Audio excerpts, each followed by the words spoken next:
In a village tucked away in the English countryside, there was a house that had stood for over 2 centuries.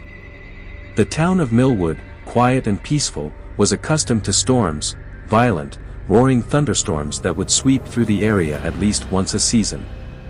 But the storm that struck one cold autumn evening in 1894 would forever change the life of Greg Harrow, a man whose skepticism of the supernatural would be put to the ultimate test. Greg, in his early 40s, had inherited the house from his late father, a man who had passed away mysteriously many years before.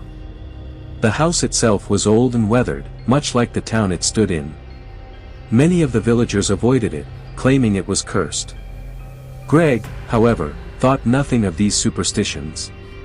The world had moved on from ghosts and spirits, at least, that's what he believed. He sat in the living room, reading a book by the fireplace, as the storm began to rage outside. The wind howled, causing the shutters to bang against the windows. The trees outside bent under the force of the storm. But Greg, lost in his thoughts, paid little attention to the violent weather. It was just another thunderstorm. Or so he thought.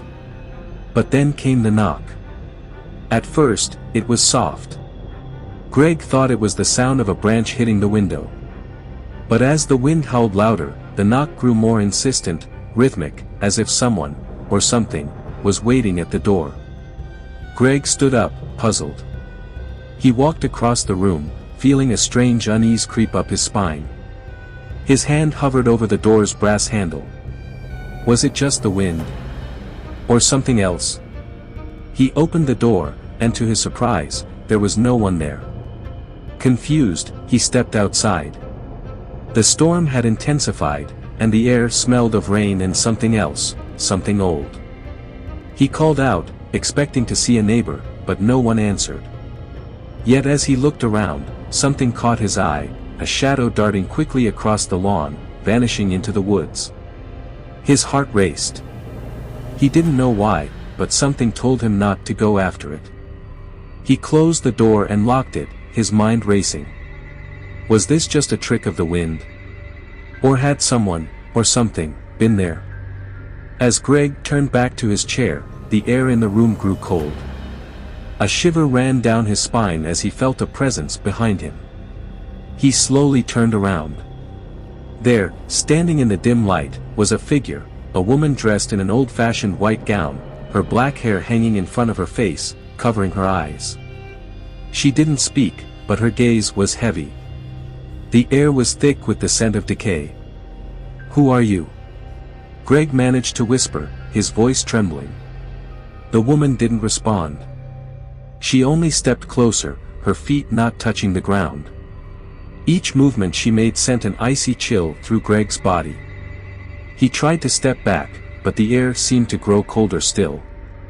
His breath came out in visible puffs as though the room had dropped to freezing temperatures. And then, the woman moved closer. Closer than anyone should have been. Greg could feel her breath on his face. But before he could speak again, she vanished, just like that, into thin air. He stood, frozen, staring at the spot where she had been. The storm raged louder outside, but inside, it was as if the world had stopped. His mind raced. He had seen her before. He had seen that face, when he was a child. The woman was his mother. She had died in that house many years ago. But now, she had returned, drawn by the storm. The past had come to life, and it would not let him escape.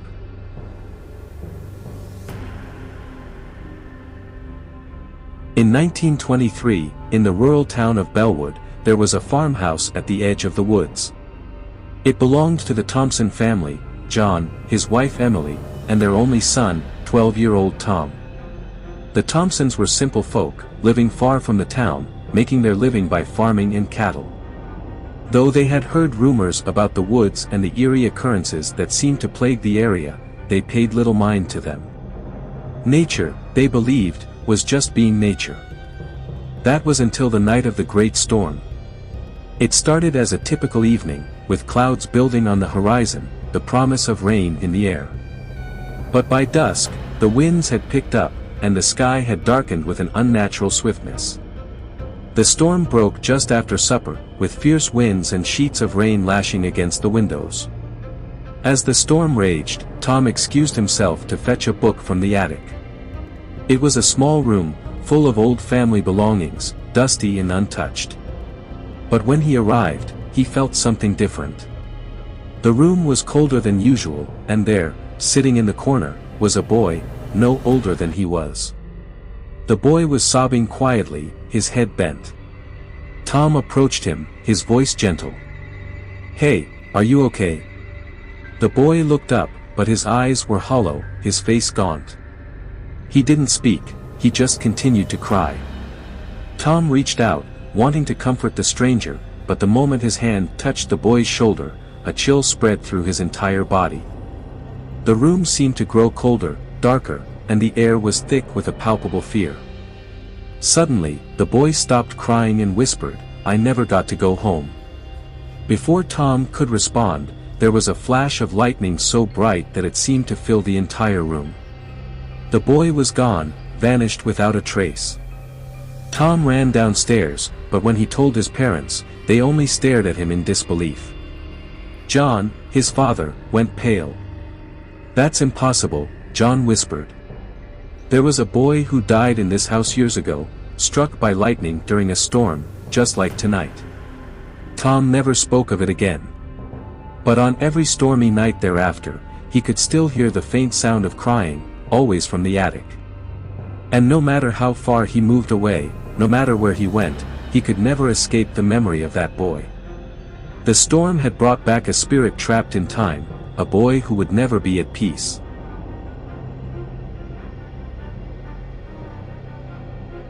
Clearwater was a small, tight-knit community nestled deep in the woods of Virginia. The town had always been plagued by thunderstorms, violent ones that tore through the trees and sent lightning flashing across the sky. The townspeople had long used the town's underground storm shelter as a safe haven, a place to take refuge during the worst of the storms.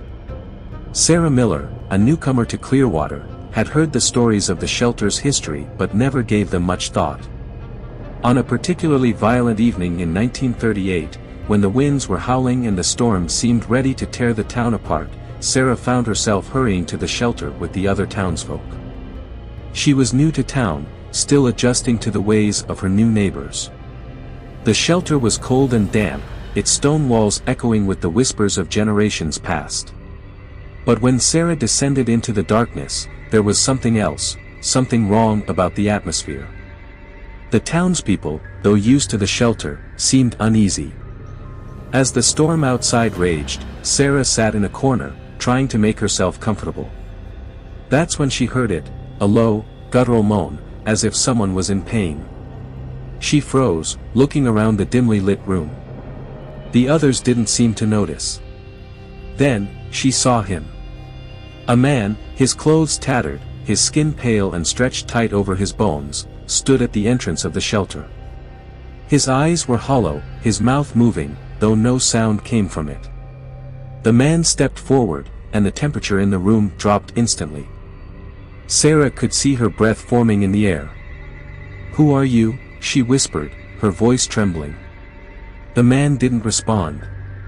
He simply continued to move closer, his feet never touching the ground. Sarah's heart raced. The others were oblivious, sitting around, talking quietly among themselves. It was as if they couldn't see what she was seeing. The man reached out toward her, and the lights flickered. In that moment, Sarah felt something heavy settle on her chest, like the weight of an entire lifetime of sorrow. The figure's hand hovered just inches from her face, and then, as quickly as he had appeared, he vanished, leaving behind only an eerie silence and the lingering cold. When the storm finally passed and the town emerged from the shelter, Sarah couldn't shake the feeling that something had followed her. She never spoke of what she had seen, but from that night on, she would always feel an unsettling presence nearby, whispering, watching, waiting. As the wind howls and the storm rages, remember these stories. The past has a way of resurfacing when we least expect it, when the thunder shakes the earth and the lightning cracks the sky. Some stories are never truly finished. The spirits of the past linger, waiting for the right moment to remind us of their presence. The storms might pass, but the memories they stir, those are the ones that last.